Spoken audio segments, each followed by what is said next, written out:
batu bara tuh antitesisnya lingkungan, kalau enggak kita bisa Mm-mm. beriringan. The most reliable and eco-friendly energy producer for sustainable future.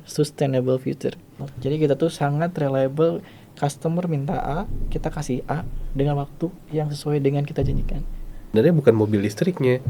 Listrik mereka ngecas itu dari mana Iya, kan itu itu kan. tuh. Kayak gitu. Apakah energi bersih ataukah tidak kan gitu. Batu bara ini anugerah Tuhan gitu kan. Kenapa nggak kita manfaatkan sebaik-baiknya untuk kemakmuran rakyat Indonesia?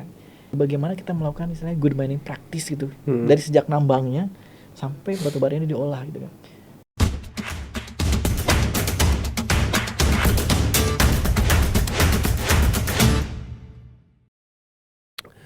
Oke Sobat Surya, balik lagi bersama saya Andika Restu Putra di Energy Bar Podcast. Oke, untuk edisi podcast kali ini nih kita bakal ngundang salah satu narasumber dari Kideko ya, Kideko. Nah, Kideko itu suatu perusahaan mining. Nanti lebih jelasnya bisa langsung diterangkan langsung sama Pak Deris. Nah, untuk Pak Deris boleh perkenalkan diri Pak Ya, Deris, silakan. halo, terima kasih kepada tim Solar Warrior Sesna yang sudah mengundang saya datang dan berdiskusi. Hmm. Kemudian perkenalan ya, Hmm. perkenalkan nama saya Dery Hendriawan. Kebetulan sekarang saya di Kideko, saya mulai di Kideko tahun 2020. Sekarang saya sebagai manajer di CEO Office Department di Kideko. Saya tugasnya di Jakarta dan kadang-kadang di Mindset, jadi rutin ke Mindset seperti itu. Kemudian mengenai Kideko, betul Kideko adalah perusahaan pertambangan batu bara yang berada di Kabupaten Pasir, Kalimantan Timur. Kira-kira itu 3-4 jaman lah dari Balikpapan, seperti itu. Hmm. Seperti itu, Mas. Oke, siap. Kalau misalkan dari Pak Dery sendiri nih di Kideko tuh tanggung jawabnya ngapain sih Pak? Kalau boleh diceritain sedikit. Iya, jadi saya mungkin flashback ke tahun 2020 waktu saya diterima pertama kali di Kideko itu.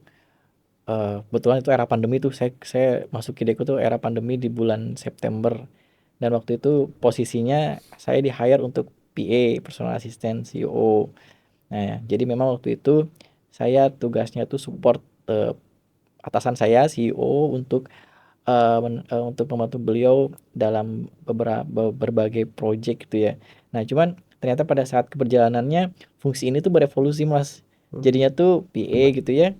Nah, terus kemudian ternyata kita menyadari kita tuh membutuhkan suatu departemen khusus gitu ya, yang apa namanya, untuk support CEO terkait project-project yang kayak saya bilang project-project yang penting lah gitu ya untuk Hmm. perusahaan.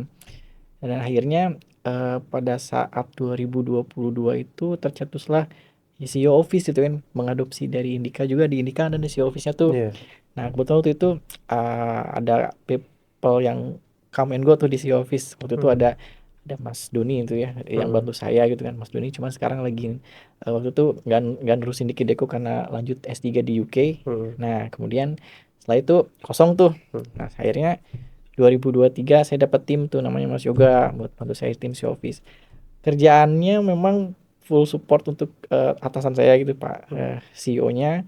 Kemudian biasanya sih banyaknya untuk handle project-project yang penting untuk perusahaan itu ya. Saya biasanya untuk project-project itu akan diinitiate di CEO Office, kemudian biasanya kita akan engage dengan teman-teman tim gitu ya yang akan dibentuk buat completion si project ini. Ya contohnya yang project ESG ini kan, Hmm. ESG ini adalah project pertama saya di Kideko yang Hmm. lanjut sampai sekarang. Dari mulainya cuma TFT dulu ya, Task Force Team, kemudian berkembang berkembang gitu kan. Ternyata sampai sekarang dibikin departemen khusus tuh, departemen ESG.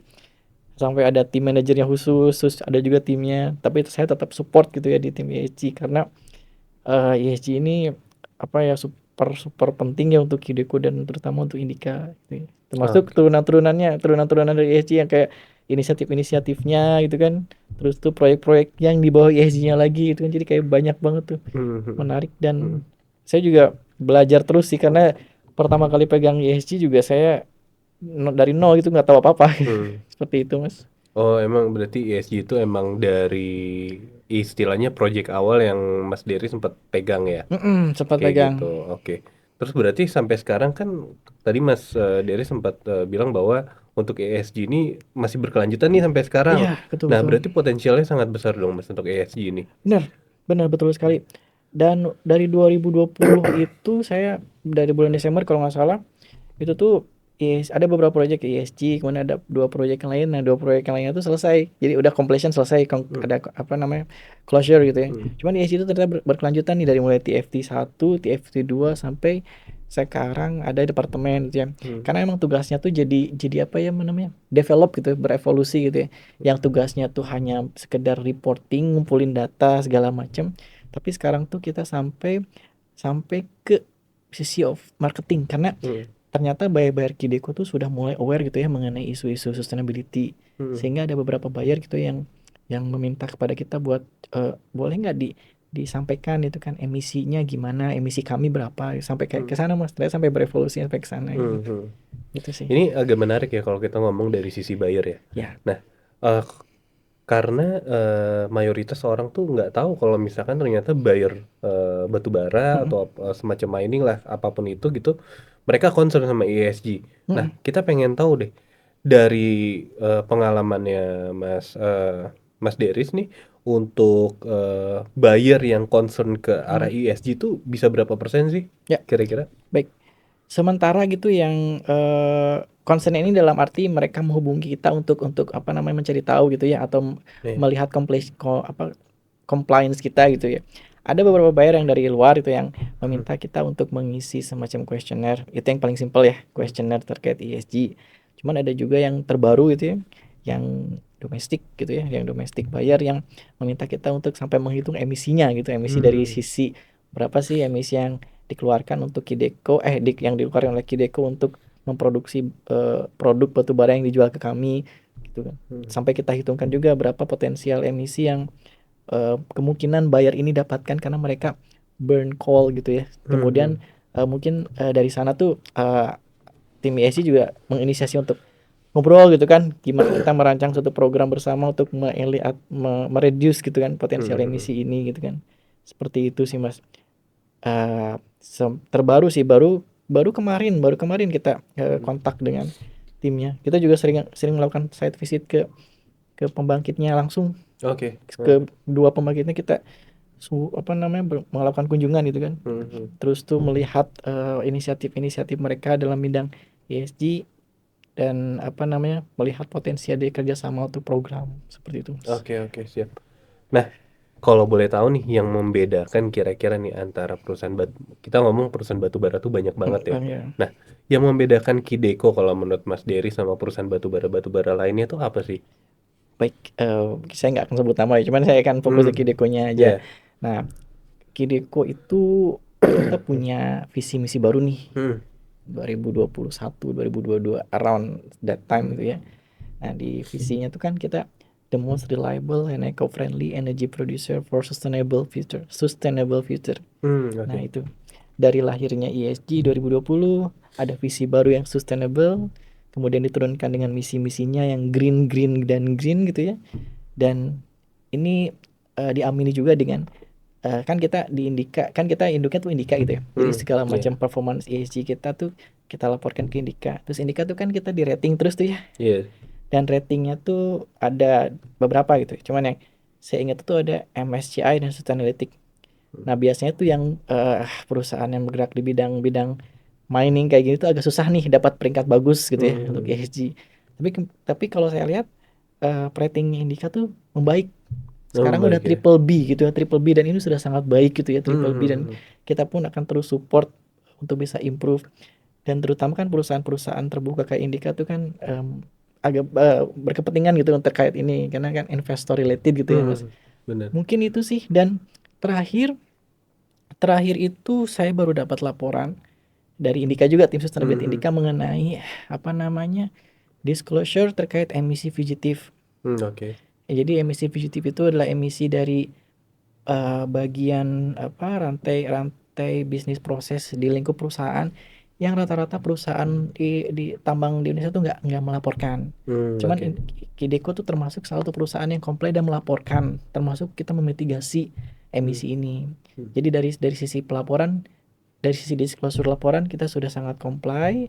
Terus tuh kemudian dari sisi mitigasinya pun kita sudah sangat comply. Terbukti dari ratingan yang kita semakin membaik. Mungkin itu sih Mas yang Oke. membedakan gitu ya. Iya, iya. Oke, untuk yang tadi saya juga tertarik dengan masalah pelaporan ya. Mm-mm. Nah, emang sebenarnya apa sih yang jadi kendala dalam pelaporan sehingga banyak rata-rata perusahaan yang belum melaporkan report-report tadi itu? Jadi selama saya belajar gitu ya Mas, Hmm. kan kita tuh dalam melaporkan tuh ada standar ya. Dan standarnya itu bisa berbeda gitu ya. Hmm. Dan dalam standar itu kan ada metodologinya gitu ya. Hmm. Dan ternyata setelah saya pelajari dari 4 tahun itu, metodologi perhitungannya itu sangat beragam gitu Mas ya. Hmm. Contoh yang tadi kayak emisi fugitif gitu ya. Saya yakin gitu ya, teman-teman dari perusahaan lain juga aware mengenai ini gitu ya. Nah, cuman selama keberjalanan ini kan saya Kideko tuh engage dengan 3 konsultan, Hmm. kayak beberapa konsultan lah ya. Hmm. Nah, selama itu kan saya juga belajar dari konsultan 1, konsultan 2, konsultan 3 gitu ya. Ternyata dari 3 konsultan ini aja approach untuk perhitungan gitu ya, metodologinya berbeda.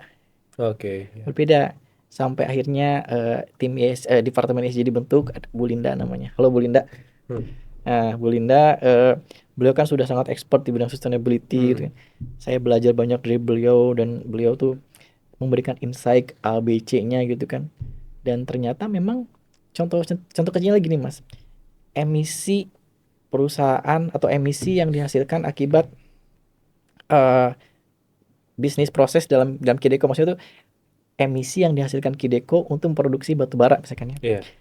Di perusahaan di Kideko misalkan ya, kita mengakui emisi yang dihasilkan oleh kontraktor yang bekerja di dalam Kideko, karena itu kan turut membantu Kideko buat menghasilkan produk. Iya, benar. Nah, tetapi Kideko tuh mengakui itu sebagai emisi saya. Gitu ya, emisi oke Hmm. kita hitung sebagai emisi Kideko, kita laporkan sebagai emisi Kideko. Cuman ada beberapa perusahaan yang lain, saya nggak sebut gitu ya. Hmm. Itu nggak mau karena itu adalah perusahaan kontraktornya beda, bukan perusahaan saya. Oke. Jadi nggak melapor ini bagian, jadi kecil, terlihat kecil tapi ada pembagian gitu kan. Kalau Kideko kan semua mau perusahaan A, B, C yang pokoknya dia bekerja di Kideko untuk menghasilkan produk itu gitu ya. Bekerja di bisnis di scope bisnis proses Kideko, ya selama itu emisinya tuh ya kita gitu kan Kideko. Nah, itu sesuai dengan standar Hmm. standar yang berlaku. Cuma memang untuk beberapa kepentingan mungkin gitu ya, ada yang itu kan kontraktor A gitu kan. Jadi Iya. kenapa saya harus melaporkan? Cuma memang dari secara praktekal gitu ya, ada kemungkinan double counting Mas. Misalkan perusahaan yang tadi yang si perusahaan tambang yang mau dipisah gitu ya.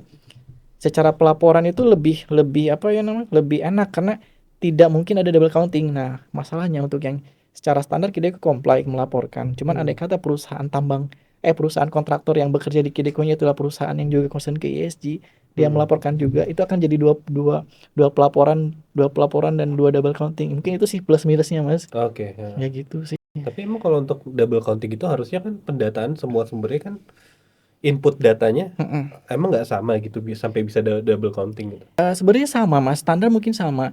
Cuma misalkan gini, Kideko bekerja sama dengan kontraktor A. Nah, kontraktor A itu kan kalau perusahaan kontraktor kan dia nggak cuma set Hmm. Kideko gitu ya. Set Hmm. Kidekonya, set Kideko, set Kalimantan B, Kalimantan C, Hmm. Sulawesi atau apa. Nah, Kideko kan melaporkan part of si kontraktor ini ke pelaporannya.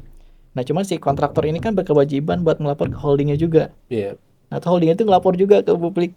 Oh gitu. Oke. Mengangkap kan maksudnya? Jadi duplicate gitu ya. Duplicate ya. Kayak itu agak tricky sih. Makanya Hmm. kita sekarang itu kan engage, kita kan working on ESG tuh engage dengan semua kontraktor sekarang ya. Awalnya 7 tapi sekarang udah Hmm. hampir semua dibantu Bu Linda. Dan kita mencoba untuk memitigate ini gitu. Misalkan Hmm. ada kontraktor yang lumayan besar di Kideko gitu ya. Which is itu holdingnya juga tuh perusahaan terbuka gitu ya. Hmm. Which is dia tuh pasti ngelaporin ke publik gitu emisinya. Kita Hmm. sedang coba jajakin untuk diskusi nih. Hmm. Gimana nih pelaporannya biar nggak double counting, biar apakah mau dibagi dua gitu kan, ataukah di Kideko semua Anda nggak usah melaporkan gitu kan. Ya, Hmm. atau emisi Anda tapi Kideko nggak usah laporkan gitu. Cuma tetap mengacu ke standar. Kalau secara standar sih harus diakui sebagai emisi Kideko kalau secara standar. Oke. Nih, pertanyaan selanjutnya masih seputar itu juga ya, Mas Deris. Kalau kita lihat kan tadi berarti permasalahannya ada di sistem dan mungkin regulasi ya. Nah, untuk sistem dan regulasi yang mengarah ke ESG nih di Indonesia menurut Mas Deris gimana sih? Untuk sekarang apakah harus ada yang diperkembangkan? Kalau memang harus ada yang dikembangkan kira-kira di bagian apanya nih atau udah cukup gini boleh, boleh disampaikan nggak? Ya, menariknya karena menarik ya, dan dari sisi peraturan perundangan pun terus berkembang ya. Terakhir itu yang Perpres berapa 98 kalau saya terkait net zero 2050 ya. Terus kemudian juga berkembang ke pajak karbon, tax karbon, bursa karbon itu ya. Cuma memang gongnya tuh meledak di awal gitu, sehingga kesini tuh saya nggak terlalu mendengar lagi gitu ya Mas ya. Nah cuma memang perlu perlu perlu di apa ya, diperkuat lagi mau kemana sih arahnya gitu ya. Andai kata misalkan mau net zero ya, peta jalannya sudah jelas gitu kan. Cuman kan ini melibatkan banyak pihak gitu ya, melibatkan company terutama. Di satu sisi kan ya mungkin sering dengar ada namanya shutdown batu bara, terus batu bara pays off bla bla bla gitu kan. Cuma ternyata kan masih dibutuhkan. Nah, mungkin ini ya kan kalau program udah bagus, cuma kan the devils is on the detail kan. Di detailsnya itu tuh yang agak susah. Jadi kayak kita tuh sekarang comply tapi dalam tahap not apa namanya comply tapi tetap tidak melampaui yang sudah ditetapkan gitu seperti itu mungkin. Oke, siap, siap, siap. Oke, untuk strategi Kideko untuk tetap kompetitif di pasar batubara global, melihat arahnya sekarang lebih berfokus pada energi berkelanjutan. Ini gimana nih, Mas? Ya, ini saya kembali lagi ke misi perusahaan saya yang menjadi apa kompetitifnya Kideko gitu kalau saya lihat. Tadi saya sebutkan misi gitu ya, the most reliable. Nah, reliable itu adalah istilahnya ininya Kideko. Kalau pernah dengar competitive advantage-nya Kideko, kalau misalkan dengar apa competitive advantage-nya, misalkan Chanel gitu kan. Itu kan mereknya gitu kan. Nama Chanel tuh mewah gitu kan. Kalau dengar iPhone apa competitive advantage-nya? Dia teknologi gitu ya. Nah, kalau Kideko competitive advantage-nya apa? Yaitu reliable. Jadi kita tuh sangat reliable. Customer minta A, kita kasih A dengan waktu yang sesuai dengan kita janjikan. Reliable-nya itu yang mahal seperti itu. Pertama itu. Kemudian yang kedua mengenai apa namanya, mungkin ini given ya. Nah, jadi memang call-nya Kideko tuh sulfurnya sangat rendah. Dan itu tuh disukai oleh pembangkit-pembangkit gitu ya. Sulfurnya low sulfur sehingga sangat menarik untuk blending secara environmentally friendly gitu ya. Dengan call produk dengan sulfur yang rendah. Dan kemudian ketiga, kita terus berusaha untuk meningkatkan performa ESG kita ya. Seperti itu sih. 3 strong pilar itu sih mungkin yang. Kalau kayak apa ada concern dari Kideko kayak proper gitu, proper pemerintah itu. Boleh diceritain nggak? Kayaknya Kideko nih punya pencapaian nih di proper. Oh iya. Jadi kita tuh selalu langganan proper emas daerah, properda gitu kayak bulan Maret April saya agak lupa tepatnya, kita dapat proper emas daerah. Dan kita pun emas nasional 2 kali kalau nggak salah 2020 era itu. Terakhir kita tahun lalu dapat hijau ya. Hijau emas gitu. Antara itu aja. Jadi pencapaian lingkungannya merupakan pencapaian lingkungan yang sangat-sangat baik. Itu terbukti dari proper. Untuk mencapai emas kan bukan sesuatu hal yang mudah nih. Oh tentu ya. Nah, beberapa kali pencapaian sempat cuma di hijau aja, terus bisa ke emas. Nah, pada saat titik bisa ke emas itu apa sih langkah-langkah yang memang Kideko lakukan gitu? Bisa nyampe ke sana. Yang pertama jelas dukungan manajemen Kideko luar biasa gitu kan. Sampai atasan saya, presiden direktur yang kita tahu sesibuk apa gitu ya. Sampai langsung melihat gitu ya, menilai presentasinya gimana gitu, penilaiannya gimana itu sampai di monitor dulu gitu, sampai dilihat dulu gitu kan. Dan tentu dukungan manajemen lainnya tuh dilihat dari lampu hijau atau progres dari program-program itu semua itu sangat didukung oleh manajemen. Karena pada saat proper itu kan kita harus menunjukkan program unggulan itu ya.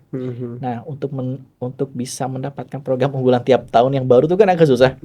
Apa yang dilakukan manajemen? Kita melakukan yang namanya aksi, ajang kreativitas dan inovasi tiap tahun. Terus itu untuk sisi Kideco internal gitu ya. Kemudian ada juga ajang yang serupa tapi itu kontraktor gitu ya. Itu juga sama menyaring ide-ide yang berkelanjutan. Jadi kayak misalkan bagaimana mengefisiensikan LV dengan kecepatan segini emisinya turun, atau misalkan bagaimana kita membuat program yang bisa menghasilkan penerima manfaat CSR yang lebih baik gitu kan. Terus misalkan bagaimana kita mengefisienkan penggunaan fuel untuk genset seperti itu. Ide-ide itu akan dilombakan tiap tahun. Dan itu tuh nggak hanya ide, nggak ada misalkan ide, oh si ide ini menang nih, oke selesai dapat ide, nggak, diimplementasikan gitu kan. Yang juara tuh diimplementasikan. Dan itu yang menjadi modal awal gitu ya, bagaimana pentingnya dukungan manajemen untuk bisa menyaring ide-ide ataupun misalkan program ide-ide yang nantinya akan diaplikasikan ke bisnis proses Kideco seperti itu sih Mas. Penting Oke. banget. Iya, iya, iya. Terus untuk langkah konkret Kideco sendiri dalam berinvestasi di energi terbarukan nih, ada nggak kira-kira? Ya, sudah dilakukan kan, udah tahu, udah pada tahu ya Kideco sudah menginstall solar panel gitu ya. Fase 1 kemarin sudah selesai di base camp, sudah cukup baik gitu ya. Dan sekarang juga akan berlanjut ke fase 2 gitu ya. Karena di performance ESG kita itu kita melaporkan namanya percentage energy renewable energy mix namanya. Dan kita sudah set target gitu ya. Berapa belas persen dari energi yang kita hasilkan itu harus berasal dari renewable. Dan program PLTS ini gitu ya, fase 1, fase 2 itu akan sangat mendukung pencapaian performance Kideco untuk mix renewable energy ini. Which is ini akan terlapor sampai ke Indika gitu ya. Nilainya tuh berapa tiap semester, tiap tahun berapa.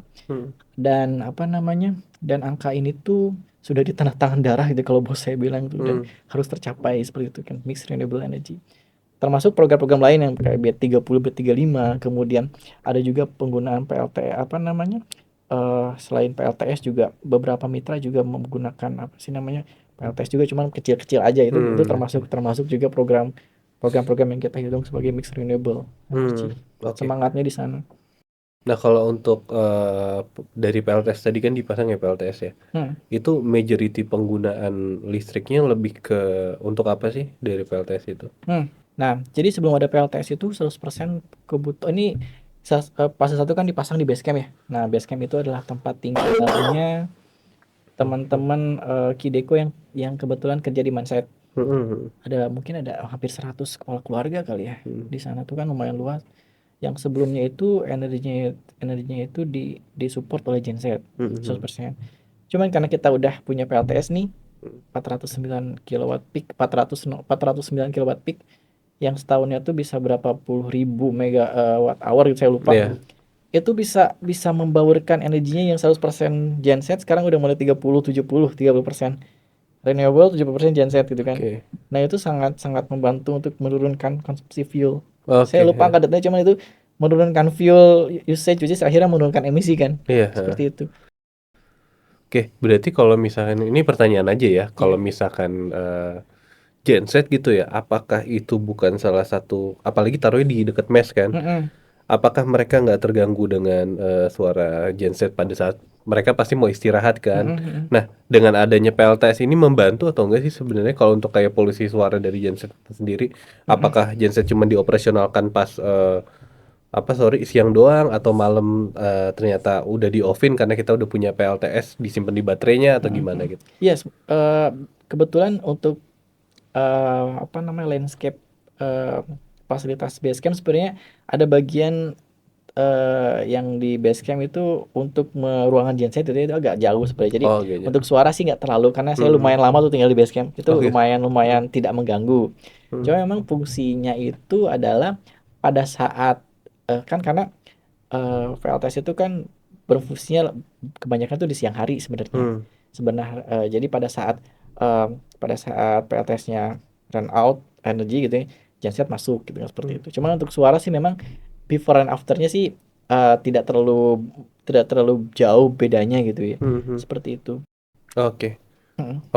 Terus untuk yang di fase 2-nya ini penggunaannya lebih ke untuk apa nih kira-kira? Fase 2 ini nanti kita akan gunakan untuk kebutuhan kantor kantor kita namanya Lotaka, artinya rumah kita itu. Di kilometer 7 di kantor. Jadi kantor kita tuh ada beberapa ya. Cuma yang paling utama itu kantor di kilometer 7 ini Lotaka. Jadi kemungkinan itu bisa sampai 60%-nya tuh penggunaan genset yang 100% akan disupport oleh si PLTS ini. Hmm. Mungkin bisa sampai 40-50% karena kan gede ya, Hmm. 1000 megawatt peak kalau nggak salah. Oh, yang kedua ya. Lumayan, kalau kemarin kan 409 kilowatt peak kan. Hmm. Kalau ini double ya. Double ya. Baterainya pun double, setahu saya Berarti lumayan. hampir 1 mega lah ya. Iya, 1 mega.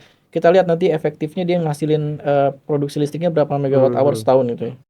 Iya, iya, iya. Tapi untuk kegiatan berarti untuk kegiatan office ya. Yes, office, betul, betul. Oke, oke, oke. Termasuk kita kan sudah punya ini nih, sudah punya kendaraan listrik, kita punya bus listrik, motor listrik gitu kan. Wih. Which is nantinya itu kita bermimpi untuk menciptakan ekosistem yang berkelanjutan, which is kita udah punya bus listrik nih. Cuman kalau sekarang kan kita masih gensetnya genset yang dari fuel. Iya, iya. Nah, cuman kalau nanti udah ada ini, kita kan genset itu berasal dari energi terbarukan. Emang purely dari energi bersih ya, Ya, gitu jadi ya. ekosistem itu berbentuk ekosistem energi berkelanjutan seperti itu.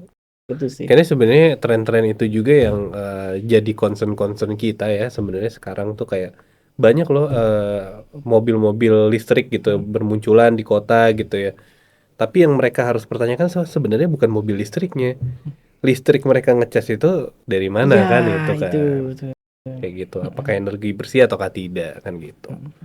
Oke. Iya, dan saya kemarin baru diskusi juga dari teman-teman Alfa gitu ya, bahwa ternyata memang kalau kita bandingkan, misalkan berapa liter untuk bisa menempuh berapa kilometer gitu ya, dibandingkan dengan harga yang sama membeli listrik berapa kWh gitu ya, itu tuh bisa menempuh kilometer yang sama gitu. Jadi secara volume kita bandingkan antara kWh-nya dengan liter listriknya tuh, itu sebenarnya dengan uang yang kita spendnya tuh jauh lebih hemat kWh listriknya, which is ujung-ujungnya kan memang mereduce emisinya gitu kan. Cuman apabila kita sudah membantu lagi, meng-add lagi dengan ekosistem yang tadi yang casannya pun dari renewable, kemungkinan bisa nol gitu kan. Iya, Kalau benar. sekarang kan masih ada selisih yang which is masih menang nih, masih menang emisinya kan, walaupun misalkan masih pakai casan dari genset atau dari PLN, masih menang lah, masih mereduce emisi betul gitu. Cuman apabila sudah ekosistemnya sudah semuanya renewable, bisa dipastikan nol emisinya. Iya, udah pasti sih itu bagus banget sih kalau bisa kayak gitu ya. Ya. Kalau memang bisa kayak gitu mungkin jadi yang pertama mungkin di Indonesia bisa Oh iya, jadi. Gideko itu perusahaan tambang pertama di Kalimantan yang punya Focus in green energy gitu. bus listrik. Oke.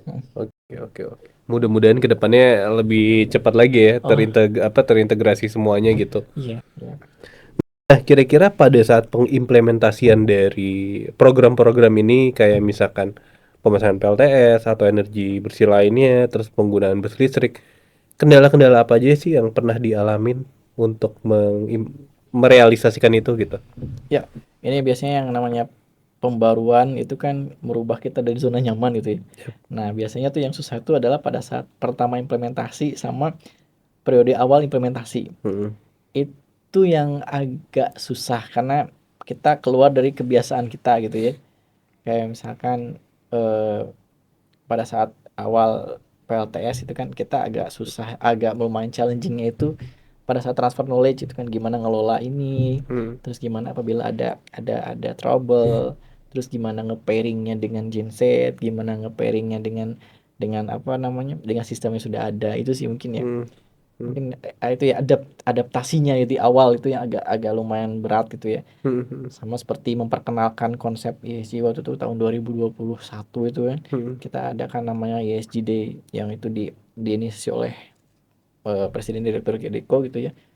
Mengundang semua kontraktor, mengundang semua top manajemen kontraktor untuk duduk bersama mendengarkan atau memperkenalkan konsep apa tuh ESG. Dan surprisingly itu baru kegongkan pertama kali itu. Dan itu pada saat pertama itu ya, terus kontraktor kayak ini aduh gimana sih, harus ada kayak gini lagi gitu kan. Awalnya beratnya tuh istilahnya harus memaksa di awalnya. Cuma ternyata pada saat udah implementasi, oh iya Bu Linda, ternyata memang setelah kita coba konsep ini bla bla, kita bisa mengefisienkan nih, karena tujuannya kan efisiensi, efisiensi itu kan akan mengurangi cost itu kan. Jadi apabila sudah ada efisiensi costnya, baru mereka pada percaya gitu. Oh iya nih, dengan implementasi ESG misalkan kita tuh bisa mendapatkan tidak hanya menurunkan emisi gitu, tapi kita bisa mengefisiensikan sistem atau bisnis proses kita gitu kan. Baru percaya itu setelah ada gainnya di depan mata, baru baru ini sih. Iya, iya. Saya mau nanya nih, Mas Dery kan nih kebetulan di Kideko udah cukup lama ya. Nah, kita tuh biasa menawarkan kayak, oh pasang panel surya gitu banyak, tapi banyak perusahaan yang menolak dengan alasan investasinya mahal. Nah, pandangan Kideko nih gimana? Ya, jadi memang kami melihat itu tidak hanya melihat dari investasi langsung yang terkait money-nya gitu ya. Hmm, Cuma kita harus memperhitungkan juga apa namanya, benefit atau gain non investmentnya atau non monetary-nya gitu ya. hmm, Which is kalau bisa saya tambahkan kayak beneficial, penerima manfaat, ownership beneficialnya gitu kan, beneficial ownership-nya, terus tuh manfaat lingkungannya gitu kan. hmm, Semua itu yang tidak bisa dinilai langsung oleh uang tuh yang agak-agak susah buat dibandingkan gitu, karena orang-orang mungkin atau perusahaan-perusahaan lain yang melihat apa namanya, oh ini harus baru berapa belas tahun nih baru BEP gitu kan. Nah itu hmm. agak agak susahnya itu karena tidak memperhitungkan yang non monetary-nya sih Mas. Nah, boleh nggak sih tahu kira-kira kita udah tahu ada fase 2 gitu ya. Mm-mm. Cuman selain fase 2 kayak di luar itu mimpi Kideko apa sih sama ESG? Yang lebih gede lagi. Mimpi ya. Selain yang tadi ya, mungkin ada kendaraan electric vehicle. Selain itu apa sih? Baik, mungkin saya akan coba melihat dari sisi S-nya gitu ya, sosialnya gitu ya. Nah, jadi di Kideko kan kami punya tim CSR yang benar-benar saya bilang luar biasa gitu ya. Saya udah nggak hafal lagi mereka berapa kali mendapatkan penghargaan gitu ya. Bisa bisa mendapatkan penghargaan yang banyak dari Hmm. program-program berkelanjutannya gitu ya. Cuma memang kita menyadari gitu ya, Kideko itu kan perusahaan tambang, which is perusahaan tambang itu ada umurnya. Jadi umur perusahaan tambang itu biasanya dari umur cadangannya gitu ya. Nah mungkin yang menjadi ini bukannya pandangan saya gitu ya, bahwa andai kata misalkan Kideko kan masyarakat pasir tuh udah dengan adanya Kideko tuh sudah sangat istilahnya lumayan sejahtera lah gitu ya, udah Hmm. lumayan sangat terbantu ekonominya.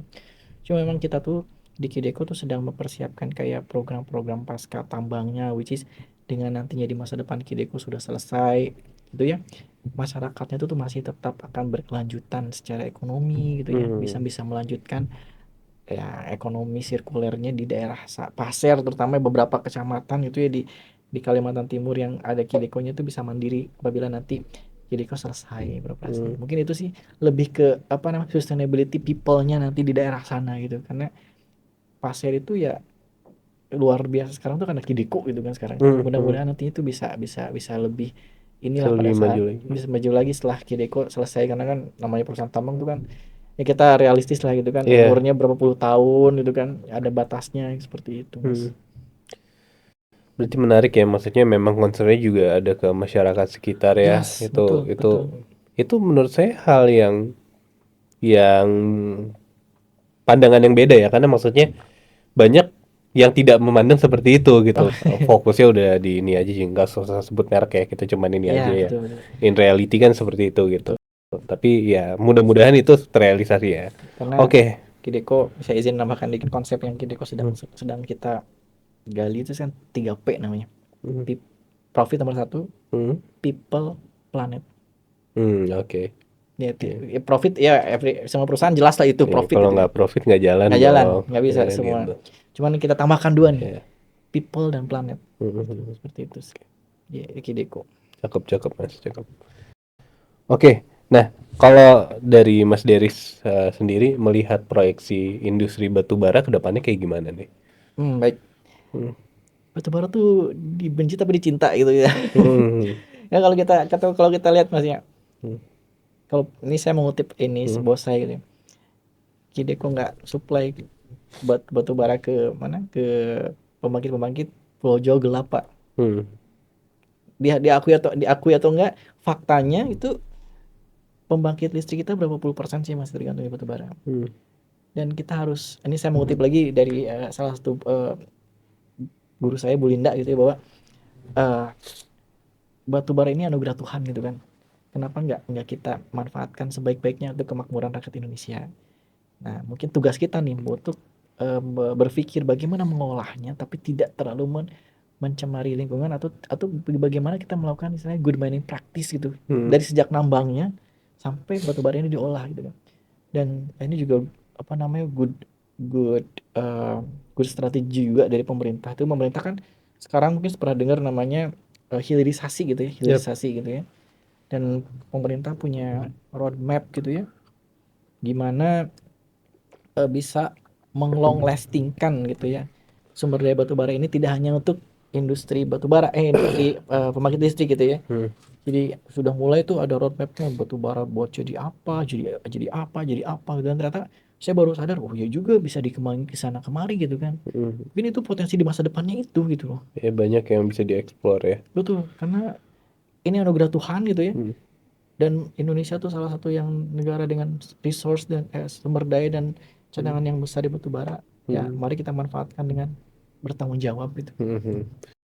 Terus ini Mas, kan kita sering dengar isu-isu ya di media gitu bahwa kayak pendanaan sekarang untuk batu bara kayak agak dipersulit gitu dengan Hmm. bank-bank. Nah, eh kira-kira untuk mengatasi hal-hal tersebut tuh apa sih? Karena kan setahu saya juga ada hubungannya dengan ESG Oh juga iya kan. betul betul. Heeh. Mungkin saya jawab dalam kapasitas dari ESG memang kan kita itu support grup gitu ya untuk ESG gitu dan Hmm. segala macam performanya mungkin Hmm. yang bisa kita bantu adalah berusaha agar performa ESG, performa lingkungan kita tuh semakin baik, pengelolaan kita terhadap lingkungan tuh baik, itu akan menjadi citra yang baik gitu untuk melawan apa ya, melawan framing gitu, melawan stigma yang selama ini batu bara tuh antitesisnya lingkungan, padahal enggak, kita bisa Hmm. beriringan. Mungkin di Hmm. sana sih Mas apa namanya kita bisa mengcounter dengan program yang real gitu bahwa Hmm. ini loh program-program kami gitu kan. Kami tuh sistem apa namanya? Kami plan strategi itu sampai ke pasca tambang kita pikirin loh gitu buat batu bara gitu. Seperti itu. Hmm. Iya, iya, menarik, menarik. Oke, nah kira-kira nih, ada nggak sih saran dari Mas Deris untuk perusahaan-perusahaan batu bara yang lainnya yang mungkin eh sekarang belum melakukan green mining gitu? Nah, Iya. tips-tipsnya apa sih biar setidaknya bisa mencapai atau pelan-pelan setidaknya bergerak mengarah ke sana gitu? Iya. Hmm. Ini agak berat nih karena Hmm. saya memang background saya tambang gitu. Nah, Cuman kalau untuk sampai memberikan tips mungkin apa ya terlalu terlalu berat lah gitu ya. iya. Cuman lebih ke saya akuin bahwa ini tuh investment gitu ya bahwa cuma memang seperti yang saya sampaikan tadi investment itu terutama untuk lingkungan tuh tidak bisa hanya dilihat dari apa namanya monetary value-nya saja gitu. Cuma Hmm. mari kita melihat lagi value-value lain instead of dari monetary yang sebenarnya itu jauh lebih valuable apabila kita melakukan inisiatif-inisiatif yang pro lingkungan seperti itu mungkin ya Hmm. Hmm. Hmm. dari saya itu enggak. Iya, iya, iya. Oke. Oke, jadi setelah kita berbincang-bincang sama Mas Deris ya, selaku manajer CEO Office di Kideko, gitu, kita dapat beberapa poin nih. Sebenarnya menarik ya, kayak misalkan industri tambang tuh kan stigmanya selama ini tambang mencemari lingkungan, nggak concern ke masyarakat sekitarnya. Ternyata nggak semuanya seperti itu gitu. Ada beberapa tambang yang justru mereka fokusnya ke masyarakat dan ke apa namanya ke environment gitu loh. Jadi kayak eh, jangan terlalu terpaku dengan media yang selama ini mungkin membakar contoh film Sexy Killers gitu ya. Kayak gitu itu terlalu ya mungkin memang ada yang seperti itu tapi kita juga harus melihat bahwa ada perusahaan-perusahaan yang berusaha untuk merubah stigma itu menjadi yang lebih baik gitu. Jadi tolong buat audiens-audiens juga pintar memilih gitu dan lebih banyak mencari data apakah data itu real atau tidak gitu. Jadi ya kita harus dukung untuk tambang yang lebih hijau di kedepannya. Oke, saya Andika pamit undur diri. Terima kasih. Sampai jumpa lagi di Energy Bar Podcast. Bye bye.